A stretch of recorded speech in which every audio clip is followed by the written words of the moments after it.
इतकी दत्त उपासना करूनही मला कुष्ठरोग का झाला? हा प्रश्न होता महान कीर्तनकार ठाकूरदासांचा.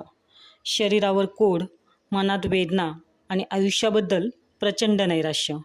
सगळं सोडून त्यांनी काशीला जायचा विचार केला. जाण्यापूर्वी त्यांनी गाणगापूरला जाऊन दत्तचरणी कस्तुरी अर्पण करण्याचे ठरवले.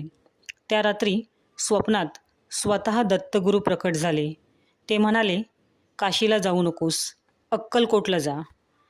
अक्कलकोटला पोहोचताच स्वामी समर्थ म्हणाले, हमारी कस्तुरी लाओ. हे ऐकताच ठाकूरदासांच्या डोळ्यात अश्रू आले. कारण ही गोष्ट फक्त त्यांना आणि दत्तगुरूंनाच माहिती होती. तेव्हा त्यांना उमगलं, स्वामी समर्थ म्हणजे साक्षात दत्तावतार.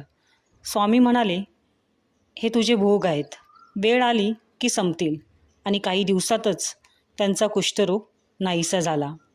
श्रद्धा खरी असेल तर स्वामी भक्ताचे शारीरिकच नाही मानसिक दुःखही दूर करतात. श्री स्वामी समर्थ.